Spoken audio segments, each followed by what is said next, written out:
Hello friends, good morning. My self Alpesh गजर, मोदी का India, Baroda से हूँ, गुजरात। और लास्ट 4 साल से मोदी केयर के साथ हूँ। ये मेरा लक है कि मैं मोदी केयर के साथ हूँ और 4 साल में काफ़ी कुछ अचीवमेंट्स किए हैं। लेकिन आज मैं आपको स्पेशली 2 चीज़ें बताने आया हूँ। एक डायरेक्ट सेलिंग इंडस्ट्रीज़ के बारे में, जिसको लोग या तो नेटवर्क मार्केटिंग कहते हैं या MLM कहते हैं, और दूसरा उसके अंदर भी मोदी केयर को ही क्यों करना है, क्यों मैंने सिलेक्ट किया मोदी केयर को। इन 2 चीज़ों के बारे में हम बात करेंगे। नेटवर्क इंडस्ट्रीज़ को मैं ये समझता हूँ कि इतनी ताकत है उसके अंदर कि विश्व के जितने भी बिजनेस है उसको पीछे छोड़ने की क्षमता रखता है। दूसरा, एक IAS बनने के लिए एक एज भी चाहिए और मेहनत भी चाहिए, दिमाग भी चाहिए। एक इंसान के ऊपर ही डिपेंड होता है वो IAS बन सकता है कि नहीं। वो डॉक्टर बनता है या चार्टर्ड अकाउंटेंट बनता है तो वो केवल एक इंसान के ऊपर डिपेंड होता है कि वो बन सकता है कि नहीं। लेकिन डायरेक्ट सेलिंग के अंदर कोई भी इंसान सफल बन सकता है, क्योंकि यहां किसी एक इंसान की मेहनत नहीं लगती, बहुत सारे इंसान उसके साथ जुड़े हुए होते हुए, और दैट्स वाई वो सफल बनता है। तो डायरेक्ट सेलिंग का मुझे जो सबसे पहला मुद्दा अच्छा लगता है वो ये है कि पर्सनालिटी डेवलपमेंट। क्योंकि ब्यूटी या हैंडसम होना ये माँ बाप की कृपा हो सकती है, लेकिन पर्सनालिटी कमानी पड़ती है और उसके लिए निखरने के लिए आपको फील्ड में जाना पड़ता है, चैलेंजेस को फेस करने पड़ते हैं। और शायद मुझे अगर इस देश के अंदर मिनिस्टर बना दिया जाए तो मैं हर बच्चे को एजुकेशन के बाद 2 साल का नेटवर्क मार्केटिंग का कोर्स ज़रूर करवाऊंगा, ताकि उसके अंदर नेटवर्क मार्केटिंग के बाद जो निखार आएगा वो और कहीं भी नहीं आ सकता। क्योंकि वर्ल्ड की 2 टॉप यूनिवर्सिटीज़ है, हार्वर्ड एंड ऑक्सफर्ड। ये दोनों यूनिवर्सिटी से जितने भी लोग आते हैं उसमें से ये सर्वे है कि 87% लोग आम जिंदगी जीते हैं, वो बड़ी सफलता हासिल नहीं कर सकते। अगर वो वर्ल्ड की टॉप यूनिवर्सिटी है तो मेरा ये मानना है कि वहां से आने वाला हर बंदा सफल होना चाहिए। क्या आपका मानना नहीं है? डेफिनेटली। मैं ये कहना चाहता हूं कि नेटवर्क इंडस्ट्रीज एक ऐसी इंडस्ट्रीज है, अगर वहां पे किसी ने 3 से 5 साल डेडिकेशन के साथ, क्योंकि नेटवर्क में जुड़ने से पैसा नहीं आता या सफलता नहीं मिलती, नेटवर्क में आने के बाद रोज काम करना पड़ता है। और जिसने सिस्टम के साथ एवरीडे अपने आप को डेडिकेटेडली कमिटमेंट के साथ काम किया, वो 5 साल के बाद उसको मुझे लगता है किसी भी फील्ड में उसको छोड़ दो, वो कभी भी असफल नहीं बन सकता, क्योंकि वो एक योद्धा बन जाता है, उसकी पर्सनालिटी में निखार आ जाता है। और इसलिए जो मैंने रीड किया है मेरी लाइफ के अंदर, कि दुनिया की कोई बुक्स जो है वो आपको रिएक्ट नहीं करेगी, आपको सिखाएगी नहीं कि आप ये गलती कर रहे हो। लेकिन यहाँ हमें हजारों लोगों से मिलना पड़ता है, हजारों लोगों के पास जाना पड़ता है, और डेफिनेटली हमें सही बनाने में उन हजारों लोगों का बहुत बड़ा हाथ होता है, क्योंकि वो हमें करेक्ट करते हैं अगर जहां भी हमारी गलती होती है। तो बुक हमें वन वे सिखा सकती है, लेकिन रिएक्ट नहीं करेगी कि आप ये गलती कर रहे हो। लेकिन फील्ड में, नेटवर्क मार्केटिंग के अंदर आपको ये बेनिफिट मिलता है। तो सिंपली जो आपको अपनी लाइफ के अंदर बुक नहीं सिखा सकती, वो डायरेक्ट सेलिंग सिखाता है। आज अगर मैं आपके सामने बात भी कर रहा हूं कॉन्फिडेंस के साथ, तो ये भी एक डायरेक्ट सेलिंग का हिस्सा है। वरना यही अल्पेश गज्जर 2-5 लोगों के सामने खड़े होकर भी बोलने की क्षमता नहीं रखता था। और आज अगर मैं आपके सामने इतनी फ्लुएंटली बात कर रहा हूं तो उसका रीजन सिर्फ और सिर्फ नेटवर्क मार्केटिंग है। दूसरा, पैसिव इनकम। पैसिव का मतलब यह नहीं है कि हम घर बैठे रहे और पैसे आए। पैसिव का मतलब यह है कि कोई फिजिकल डिसेबिलिटीज होती है, हम कभी काम नहीं कर पाए, हमारी लाइफ में कोई भी ऐसा इश्यूज आया जहां हम काम नहीं कर सकते, तो डेफिनेटली एक डॉक्टर, चार्टर्ड अकाउंटेंट, इंजीनियर या कोई भी, अगर वो अपने प्रोफेशन में नहीं जाएंगे तो डेफिनेटली उनको कोई पैसा मिलने वाला नहीं है। यहां पे डायरेक्ट सेलिंग में जब आपका एक बार नेटवर्क बन जाता है, जैसे आज की डेट में अगर मैं अपने घर से बाहर पाऊं नहीं भी निकालूंगा तो मुझे मोदी केयर से 10 से 15 लाख हर महीना आना ही आना है, किसी भी कंडीशन के अंदर, क्योंकि मैंने नेटवर्क बना लिया है। तो पैसिव इनकम में ये मानता हूं कि बहुत बड़ा हिस्सा है। जैसे कलेक्टर का बेटा कलेक्टर नहीं बन सकता, उसको सेम एग्जाम्स पास करने पड़ेंगे, इंटरव्यू देने पड़ेंगे, और अगर वो पढ़ाई लिखाई में ठीक नहीं है, हो सकता है उसको क्लर्क की भी नौकरी लेने में सर्वाइव करना पड़े। एक डॉक्टर का बेटा डॉक्टर ही बन सकता है ये कोई नहीं कह सकता, लेकिन जिस नेटवर्कर ने एक बार नेटवर्क बनाया है उसकी हर पुश्ते आने के बाद उसको संभाल सकती है। और क्योंकि ये एक इंसान की टैलेंट की वजह से बिजनेस नहीं चलता, बहुत सारे लोगों की वजह से चलता है। सो नेटवर्क वही रहेगा, ऊपर मालिक चाहे कितने भी बदल जाए कोई फर्क नहीं पड़ता। तो इसमें लाइफ टाइम, अगर आपने एक बार 4 से 5 साल सेट कर लिया तो आप लाइफ टाइम इनकम को सेट कर सकते हो। दूसरा, जिन लोगों को, जो अच्छे लोग हैं, गुड ह्यूमन बीइंग है, उनका एक शौक जरूर होता है कि लोगों को हेल्प करना। हो सकता है कि यहाँ पे भी कोई ऐसा बैठा हो जो 100 करोड़ का मालिक हो। मैं उनसे पूछना चाहूंगा, क्या आप अपने 100 करोड़ से 101 लोगों को करोड़पति बना सकते हो? Definitely not. क्योंकि या तो आप रोड पे आ जाओगे और 1 करोड़ उसमें भी कम पड़ेगा। लेकिन एक नेटवर्कर, एक सच्चा networker thousands of lakhs of लोगों को एक अपॉर्चुनिटी दे सकता है जो करोड़ों रुपए कमाने की क्षमता रखता है। हाँ, ये एक ही बिजनेस है जहां आपको जात नहीं पूछी जाएगी, एजुकेशन नहीं पूछा जाएगा। ये एक ही बिजनेस है जहां आपको इन्वेस्टमेंट के बारे में नहीं पूछा जाएगा। हाँ, ये बिजनेस के अंदर आपके भविष्य को लेकर आपको कितनी आग है ये जरूर पूछा जाएगा अगर आपको सफल बनना है तो डेफिनेट यहाँ इस बिजनेस के अंदर हर कोई सफल बन सकता है। इस बिजनेस की एक और क्षमता या एक और अच्छी चीज ये है, ये कोई भी कर सकता है, कोई भी कर सकता है। उसकी एज 18 ईयर्स से, क्योंकि गवर्नमेंट का लॉ है तो 18 साल से ऊपर होनी चाहिए। अदरवाइज क्योंकि एक 50 साल का आदमी ये सोचे कि नहीं अब मुझे पढ़ना है और मुझे आईएएस बनना है, क्या पॉसिबल है? डेफिनेटली नहीं। वो डॉक्टर बनना चाहेगा तो उसके बाद वो पढ़ाई नहीं कर सकता, उसकी एज बिल्कुल जा चुकी है।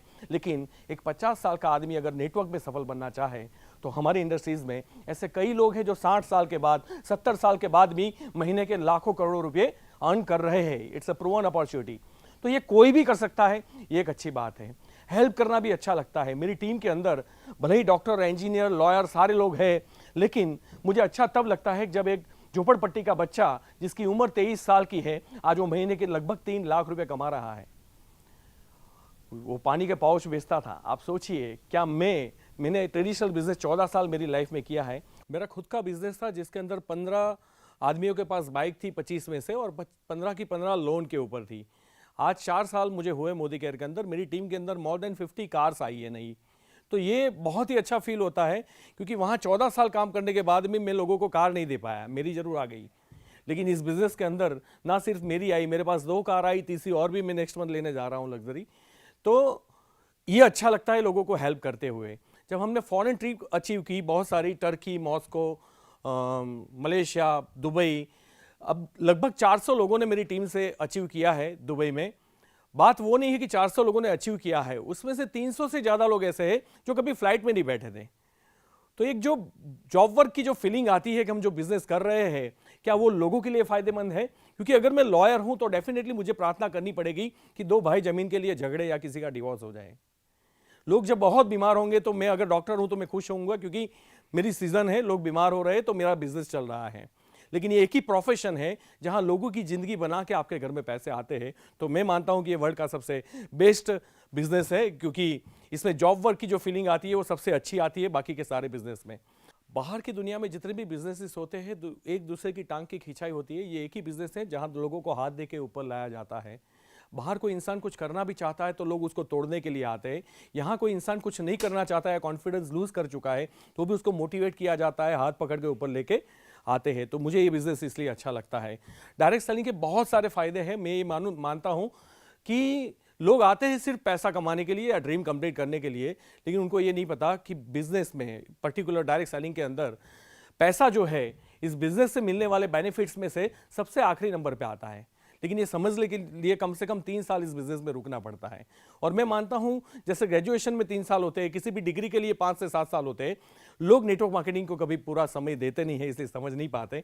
और जब एक सही कंपनी आती है उसकी जगह बहुत सारी गलत कंपनियां जगह ले लेती है। मतलब एक सही कंपनी जब भारत देश में आती है तो 10,000 कंपनियों के लाइसेंस इश्यू होते हैं गलत कंपनियों के, और लोग उसको भांप नहीं पाते। इसमें कॉमन सेंस की जरूरत होती है। कौन आपके पास बिजनेस लेके आया है, वो कितना कमाया है, वो इंपॉर्टेंट नहीं है। वो आपके पैसे के सामने आपको चीज क्या दे रहा है, वो बहुत इंपॉर्टेंट है। तो डायरेक्ट सेलिंग इंडस्ट्रीज मजबूत जरूर है, लेकिन उसको आइडेंटिफाई करना, उसको पहचानना कि कौन सी कंपनी अच्छी है, ये बहुत ही इंपॉर्टेंट है। और ये क्योंकि मैं एक बिजनेसमैन था, मैंने एक छोटा व्यापार किया था, मेरा 7-8 करोड़ का टर्नओवर था बड़ौदा के अंदर, टेलीकॉम बिजनेस के अंदर। तो मुझे ये पता था कि बिजनेस होता है, उसको बहुत ही सीरियसली लेना चाहिए। तो डायरेक्ट सेलिंग कोई अपने घर पे आ गया, किसी ने स्टार्ट कर दिया, चलो 2 घंटे करके देखता हूं, मेरा ऐसा नहीं था। मैंने कम से कम 4 से 5 लाख रुपए फ्लाइट के टिकट के खर्चे थे, पूरे इंडिया में घूम के जितनी भी कंपनियां हैं उनके मैंने, चाहे उनके सीनियर्स हो, कंपनी के एम्प्लॉइज हो, कंपनी के सीईओज हो, उनके प्रोडक्ट यूज करना हो, मैंने हर चीज कर ली है सारी कंपनियों की। और उसके बाद में मैंने एक कंपनी को चूज किया था, वो थी मोदी केयर। तो मोदी केयर में जब मैं आया तो मैंने कॉमन सेंस यूज किया था। लोगों की बातें मैंने नहीं सुनी थी कि कंपनी पुरानी है, नई है, चल रही है, नहीं चल रही है, चेंज कर रही है, नहीं कर रही है। मैंने अपना दिमाग लगाया था, मैंने अपना कॉमन सेंस यूज किया था। और मैं सबको ये रिक्वेस्ट करूंगा कि हमें हमेशा अपना कॉमन सेंस ऑन रखना है, क्योंकि लोगों के इन्फ्लुएंस में आके कोई आपका भाई कर रहा है इसलिए आप कर रहे हो, ये गलत बात है। और इसीलिए लोग गलत कंपनियों के अंदर घुस जाते हैं। और जितनी कंपनी बुरी होती है उतनी आसान दिखती है, और जितनी कंपनी सही होती है उसमें आपको पेशेंस रखना पड़ता है, और पेशेंस और पैशन दोनों चाहिए डायरेक्ट सेलिंग के अंदर। और डायरेक्ट सेलिंग के अंदर फॉरेन ट्रिप्स मिलते हैं, गाड़ियाँ मिलती है, और सबसे मतलब जो मुझे सबसे अच्छी बात लगी वो पैसिव इनकम है कि आज मैंने जितना भी काम कर लिया मोदी केयर के साथ में, कल कुछ भी होता है मुझे तो मुझे कोई इश्यू नहीं है, बिकॉज मैंने टीम बना ली है और टीम ऑटो मोड पर चल रही है। और क्योंकि अल्पेश गज्जर पावरफुल है इसलिए बिजनेस नहीं चल रहा है, मेरी टीम पावरफुल है, कंपनी का मैनेजमेंट पावरफुल है, कंपनी के प्रमोटर पावरफुल है, दैट्स वाई सारी चीज़ें मिलकर बनी हुई है। तो इसमें से एक हिस्सा निकल जाता है तो ज़्यादा फर्क नहीं पड़ता, मेरा बिजनेस हमेशा ऑन रहेगा। डायरेक्ट सेलिंग के बारे में मैं आपको इससे ज़्यादा और क्या बता सकता हूँ कि मैं इवन ग्रेजुएट भी नहीं हूँ, और जब मैंने 14 साल बिजनेस किया, जब मेरा बिजनेस सैचुरेट हो गया तो मैं बड़ा फ्रस्ट्रेटेड था कि मैं अब क्या करूंगा। तो उस फ्रस्ट्रेशन के अंदर मैं स्टॉक मार्केट में चला गया, और शेयर मार्केट के अंदर मैंने लगभग 1.5 करोड़ जितना नुकसान कर दिया था। मेरे पास जो भी कैपिटल थी वो तो चली गई, लेकिन 14 बैंकों से मैंने लोन लिए थे, summons, warrant, non bailable warrant, ये सारी चीज़ मैं अपनी लाइफ में फेस कर चुका हूँ। अब जब ऐसी हालत होती है, आप मुझे बताइए, एक बंदा ग्रेजुएट नहीं है, अगर आप मेरा बैकग्राउंड की बात करें तो मैंने 20 साल झोपड़े में गुजारे हैं, जो 4 दीवार मिट्टी की होती है। मेरी देहाती लैंग्वेज थी, मतलब कहीं ना कहीं मेरे पास कोई ऑप्शन नहीं था। मैं गज्जर हूँ, हमारी कास्ट भी वैसी नहीं है जो बहुत बड़ी टीम होती है, तो किसी भी एंगल से मुझे कोई सहारा नहीं था इतनी बड़ी प्रॉब्लम में से निकलने का। 2 ही ऑप्शन थे, या तो इंसॉल्वेंसी डिक्लेयर करना या फिर सुसाइड करना, और उस वक्त मुझे मोदी केयर मिला। तो आप सोचिए, डायरेक्ट सेलिंग के अलावा क्या आपके पास कोई ऑप्शन है कि एक ऐसे आदमी को 1.5 करोड़ के कर्जे से बाहर निकाल पाए? ऑफ कोर्स आप ना ही बोलोगे, क्योंकि कोई ऑप्शन नहीं है विश्व में। ये एक ही ऐसा प्रोफेशन है जो कहीं से भी कोई भी आदमी खड़ा हो सकता है। अदरवाइज बाहर या तो आपको पैसे की जरूरत पड़ेगी बिजनेस करने के लिए, या जॉब करने के लिए एजुकेशन की जरूरत पड़ेगी, एक्सपीरियंस की जरूरत पड़ेगी, टैलेंट की जरूरत पड़ेगी। यहाँ कुछ नहीं पूछा जाता, कोई भी कर सकता है। ये तो अच्छी बात है ना। शायद मैं आज तक पूरे इंडिया का, पूरे विश्व में घुमा रहा हूँ, लेकिन मैंने ऐसा कोई बिजनेस नहीं देखा जो कोई भी कर सकता है। ये एक ही प्रोफेशन है जो कोई भी कर सकता है। बस ज़रूरी ये है आपके अंदर एक बिलीफ लेवल होना चाहिए, आपके अंदर पेशेंस होना चाहिए, और साथ में पैशन होना चाहिए। अब मैं दोबारा आपको ये भी बताना चाहूँगा, सेकंड मेरा जो आपको बताने के लिए मैं स्पेशली आपके सामने रूबरू हुआ हूँ, वो ये है कि मैंने मोदी केयर को क्यों चुना। मोदी केयर बहुत ही अच्छी कंपनी है, सिर्फ मेरे कहने से आपको मानने की ज़रूरत नहीं है। अगर नंबर 1 चीज़ है तो इस कंपनी के MD है मिस्टर समीर मोदी। मतलब मैं उनको भगवान का दर्जा देता हूँ, और वो इस देश के अंदर अमीरों के अंदर उनका कौन सा नंबर आता है मुझे नहीं पता, क्योंकि वो बहुत अमीर हैं। लेकिन मुझे डेफिनेटली पता है कि अगर दुआओं के अंदर किसी अमीरी को मापा जाए तो इस देश के रिचेस्ट आदमी रहेंगे। तो क्योंकि उन्होंने बहुत सारे लोगों की लाइफ बनाई है, अपॉर्चुनिटी दी है, और मैं उनको रूबरू मिला था, और उनको मिलने के बाद पहली बार में मुझे ये फील आया कि मैं अपनी ज़िंदगी नहीं, मेरे आने वाली 7 पीढ़ी की लाइफ उनके चरणों में रख सकता हूँ, बिकॉज मैं सेफ हूँ, एक सेफ रूफ के नीचे हूँ, एक अच्छे इंसान के साथ हूँ। क्योंकि सिर्फ पैसा होना काफ़ी नहीं होता, सिर्फ अच्छा मैनेजमेंट होना काफ़ी नहीं होता, एक दिल और एक वाइब्रेशन। क्योंकि जब बुरे वक्त में, फ्रस्ट्रेशन में कोई भी डिसीजन आता है तो वो अपने बच्चों की केयर करने वाली जो माँ होती है, उस टाइप का उनका व्यवहार है, मुझे बहुत ही अच्छा लगता है। दूसरा, आज मैं जो कुछ भी हूँ, क्योंकि मैंने ये 4 साल के अंदर लगभग मैंने 3 से 4 करोड़ रुपये मोदी केयर से लिए हुए हैं। मेरी महीना इनकम जो है 10 से 15 लाख रुपया है, और इसमें अगर सबसे बड़ा श्रेय है तो मैं दूंगा प्रोडक्ट को। इस कंपनी की प्रोडक्ट की जो रेंज है और जो क्वालिटी है वो अनमैचेबल है। अगर मैं सपोज मेरी लाइफ के अंदर मोदी केयर में नहीं भी आता तो मैं मरते दम तक मोदी केयर के प्रोडक्ट ज़रूर यूज़ करता, ये पक्की बात है। तो ये बहुत बड़ी बात है, क्योंकि जितनी भी बाकी की डायरेक्ट सेलिंग कंपनीज है, या तो उसके प्रोडक्ट महंगे होते हैं, या तो क्वालिटी में कॉम्प्रोमाइज़ होता है, या तो ऐसी प्रोडक्ट बेचते हैं केवल कमीशन बांटने के लिए कि जिस प्रोडक्ट की लोगों को ज़रूरत ही नहीं होती। तो ये मुझे मोदी केयर के अंदर अच्छा लगा कि जितने भी ट्रेडिशनल में कंपनियां हैं, हम इवन उनसे भी कंपीट कर सकते हैं। उस रेंज की हमारे पास प्रोडक्ट है, वो प्राइस की प्रोडक्ट है, और सबसे अच्छी बात है कि हम मनी बैक गारंटी देते हैं, जो आज पूरे इंडिया में कोई भी कंपनी लिख के और उसके मैनेजिंग डायरेक्टर की सिग्नेचर के साथ नहीं देती। मुझे ये भी एक अच्छा लगता है। साथ में उसका पे आउट प्लान, समीर मोदी आज़ादी प्लान, में काफ़ी इंप्रेस हूँ, क्योंकि ये हमेशा हमें गर्म जोशी के साथ रखता है। बड़ा आसान है चलाना, क्यूमुलेटिव प्लान है, तो कोई भी आदमी कभी डिमोरलाइज नहीं होता।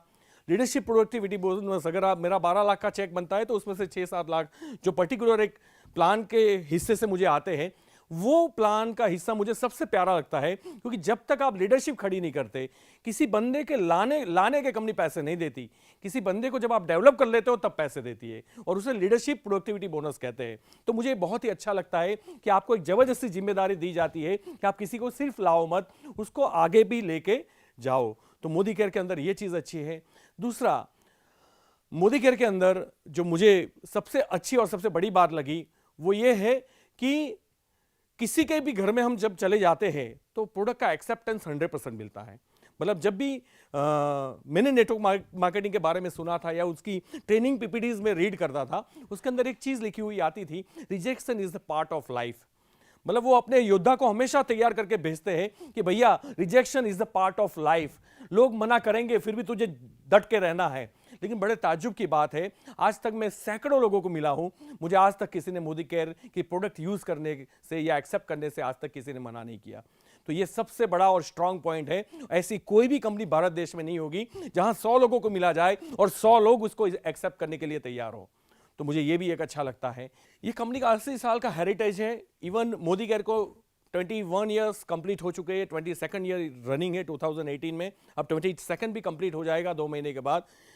इतनी पुरानी कंपनी, भारत देश की सबसे पहली कंपनी और सबसे पुरानी कंपनी है। तो जनरली सबका इश्यू पूरे इंडिया में ये होता है कि कंपनियां आती जरूर है लेकिन बंद हो जाती है। तो जो सबसे पहले शुरू हुई थी वो कंपनी बंद नहीं हुई है, ये मैं आपको बताना चाहूंगा। और सबसे पहली कंपनी अगर 22 साल के बाद बंद नहीं हुई है तो 200 साल के बाद भी बंद नहीं होगी, ये मेरी गारंटी है। और ये चीज मैं अपने आप से रीड कर चुका हूं। और मोदी केयर में सफल होने के लिए मैं कुछ आपको टिप्स जरूर देना चाहूंगा कि आपको जुड़ने से पैसे नहीं आएंगे, काम करने से पैसे आएंगे। सिर्फ काम करने से पैसे नहीं आएंगे, रोज काम करने से पैसे आएंगे। और सिर्फ रोज काम करने से पैसे नहीं आएंगे, सही दिशा में काम करने से पैसे आएंगे। और कई बार जैसे हमारे डेमोन्स्ट्रेशंस होते हैं, प्रेजेंटेशंस होते हैं, लोग उसको छोटा बिजनेस समझते हैं और फेल हो जाते हैं क्योंकि उनको शर्म आती है। मुझे बड़ा अजीब सा लगता है कि इस बिजनेस में शर्म जैसी बात कौन सी है, क्योंकि दुनिया का कोई भी धंधा छोटा नहीं होता। अगर आपके सामने एक बंदा विदाउट ग्रेजुएशन ये बोल रहा है कि मैं 15 लाख महीने कमा रहा हूं, तो आपको ये चीज़ तो समझ में आनी चाहिए कि इस बिजनेस के अंदर बहुत पैसा है और बहुत बड़ा बिजनेस है। तो प्लीज़ इसको छोटा बिजनेस मानने की गलती न करें। मैंने पहले भी बताया कि ये बिजनेस विश्व के सारे बिजनेस को पीछे छोड़ने की क्षमता रखता है। उसके बाद में छोटा ना समझे, क्योंकि मैं हमेशा एक एग्जांपल देता हूं कि अगर दुनिया का कोई भी बिजनेस छोटा होता तो जूते का बिजनेस कभी बाटा नहीं बनता और लोहे का बिजनेस कभी टाटा नहीं बनता। ये भी छोटे धंधे थे जिसको बहुत बड़ा बनाया गया। तो ये भी एक बड़ी इंडस्ट्रीज है। हमारा ये मानसिकता बनी हुई है कि जहां बड़ा पैसा लगता है उसको हम बड़ा बिजनेस बोलते हैं, जहां बड़ा ऑफिस होता है उसको हम बड़ा बिजनेस बोलते हैं, जहां ज़्यादा एम्प्लॉयज़ होते हैं हम उसको बड़ा बिजनेस बोलते हैं। इसमें कोई एम्प्लॉय नहीं होता, इसमें कोई इन्वेस्टमेंट नहीं होता, इसमें कोई स्क्वायर फुट वाली ऑफिस नहीं होती। लेकिन उसके बावजूद भी महीना करोड़ों कमाने वाले भी विश्व में कई लोग हैं जिसके पास आइलैंड है, चार्टर प्लेन है। मतलब आप ये जो बड़े बड़े इंडस्ट्रियलिस्ट के सपने पूरे नहीं हो सकते, वो नेटवर्क मार्केटिंग के लीडर्स कर रहे हैं विश्व के अंदर। और मुझे पक्का भरोसा है कि मोदी केयर के अंदर भी ये सक्सेस स्टोरीज आने वाले 1-2 साल के बाद शुरू हो जाएगी कि किसी ने चार्टर प्लेन लिया, किसी ने बोट अपनी वाइफ को गिफ्ट कर दी और किसी ने आइलैंड खरीदा। तो ये चीज़ें हमारे मोदी केयर के अंदर भी हो जाएगा। लेकिन ज़रूरत ये है उसको डेडिकेशन के साथ करे, सही दिशा में करे और रोज करे। और कहते हैं कि जो लोग लेजी होते हैं ना, उनको दुश्मनों की ज़रूरत नहीं होती, वो अपने आप को ही गोली मार देते हैं। तो यहाँ जो लोग लेजी होते हैं वो सफल नहीं होते। आप पढ़े लिखे हो, बहुत अच्छी बात है, ज़्यादा कर सकते हो। नहीं पढ़े लिखे हो, कोई बात नहीं, आप मेरे जैसे लोगों को देख के भी चल सकते हो। लेकिन अगर आप काम नहीं कर रहे हो, काम को टाल रहे हो, रिस्पॉन्सिबिलिटी टेकिंग एबिलिटी नहीं है आपके अंदर, क्योंकि हमेशा कहा जाता है कि रिस्पॉन्सिबिलिटी लेने की चीज़ है, देने की चीज़ नहीं है। और जनरली इस बिजनेस में आने के बाद लोग रिस्पॉन्सिबिलिटी देते हैं, लेते नहीं हैं, हमेशा अपलाइन के ऊपर डिपेंड रहते हैं। और हम एक बात हमेशा याद रखना, जो काम करेगा वो पैसा कमाएगा, जो काम करवाएगा वो पैसा नहीं कमाएगा। तो अपलाइन जो है वो बैसाखी होती है, उसको जितना जल्दी हो सके उसको छोड़ देना चाहिए, इंडिपेंडेंटली बन जाना चाहिए, सारे काम खुद कर लेने चाहिए, किसी भी चीज़ में शर्म नहीं रखनी चाहिए। शर्म आने के लिए बहुत सारे फील्ड हैं, वहाँ शायद हमें शर्म नहीं आती, लेकिन हमें डेमो करने में शर्म आती है या किसी के घर का दरवाज़ा खटखटाने में शर्म आती है। तो मुझे बड़ा अजीब सा लगता है कि लोग ऐसा क्यों करते हैं। मैं कहीं डेमो देने के लिए गया था एक बार, तो बहुत सारी महिलाएं बैठी थी और स्पीक एंड स्पान का डेमो में कर रहा था, तो मेरी भाभी जी की जो दोस्त थी वो उसको हाथ मार के बोलती है कि तेरा ख़त्म हो जाए बाद में मेरे घर पे भेज। तो लोग हंसते हैं, लोग जितने भी हंसते हैं ना आपके ऊपर, अगर आप फील्ड में जा रहे हो कि बस यही बाकी बचा था, यही बिजनेस करने के लिए बचा था, हो सकता है कि आपके ऊपर बहुत सारे बौछार हो जाए डायलॉग की। लोगों को हंसने दो सर। एक चीज हमेशा याद रखना कि आखिरी हंसी आपकी रहेगी। लोगों को जितना भी हंसना है उतना हंस लेने दो। उतने में मेरा दोस्त आया, तब मेरी इनकम ऐसी 10-15 लाख नहीं थी, 5 लाख रुपए थी। उसने मुझे पूछा कि अल्पेश तू 5 लाख कमाता है सही में? मैंने बोला पूछा क्यों? तो बोले तू 5 लाख कमाता है फिर भी तू नल धो रहा है। तो मैंने उसको जवाब दिया था कि मैं 5 लाख कमाता हूं इसलिए नल नहीं धो रहा हूं, मैं नल धोता हूं इसलिए 5 लाख आते हैं। तो आप भी ये बात याद रखिएगा कि सारे काम खुद करने में कोई शर्म नहीं होनी चाहिए। और जो काम से आज मेरा बेटा बड़ौदा की सबसे अच्छी स्कूल में पढ़ाई करता है, मेरी वाइफ लग्जरी लाइफ जीती है, उसके पास मेरा डेबिट कार्ड रहता है, जब भी शॉपिंग कार्निवल होता है 22,000, 38,000, 18,000 ये मुझे मैसेजेस मिलते हैं, मैं कभी वरी नहीं करता कि वो क्या कर रही है, क्यों पैसा खर्च कर रही है, क्योंकि कितना करेगी, जितना भी करेगी फिर मोदी कहते से 8 तारीख को 10 लाख रुपए मेरे अकाउंट में पड़ने ही वाले हैं। तो उससे कोई फर्क नहीं पड़ता कि, क्योंकि पैसे बचा बचा के मैंने किसी को अमीर बनते हुए नहीं देखा है, लेकिन पैसे कमा कमा के मैंने बहुत सारे लोगों को अमीर बनते हुए देखा है। और डेफिनेटली हम लोगों को भी पैसे कमाने के ऊपर फोकस करना चाहिए, बचाने के ऊपर नहीं करना चाहिए। तो शर्म नहीं आती। हम जिस झोपड़े में रहते थे, गांव था छोटा सा और 400 घर थे, सब मिट्टी के थे। उस गांव में छोड़ दो, आजू बाजू वाले 5 गांवों के अंदर अगर सबसे बड़ा बंगलो है तो मेरे पापा का है, मेरे बापू का है। मुझे प्राउड फील होता है कि मैंने टोटल मोदी केयर के पैसों से वो बंगला बनाया है, मैंने एक भी रुपये की लोन नहीं ली है। तो सर, अगर नल धोने से या डेमो करने से या लोगों के घर जाने से, लिस्ट बनाने से, अपॉइंटमेंट लेने से, मीटिंग अटेंड करने से, 4 साल मेहनत करने से अगर हम अपने माँ बाप के सपने पूरे कर सकते हो तो डेफिनेटली करना चाहिए। आपको क्या लगता है? बिल्कुल करना चाहिए। तो आप भी स्टार्ट कर दीजिए, शर्म मत रखिए। शर्म तब आनी चाहिए जब हमारे माँ बाप को खैराती हॉस्पिटल में लेके जाया जाए। शर्म तब आनी चाहिए जब हमारा बच्चा सही स्कूल में पढ़ता ना हो। शर्म तब आनी चाहिए जब हम किसी की बेटी को ब्याह के लाते हैं कि तुझे रानी बना के रखूंगा और उसके आगे नौक लगा देते हैं। रानी तो नहीं बन पाती बेचारी, और देश के अंदर 100 में से 80 बच्चियों नौकरानी बन जाती है।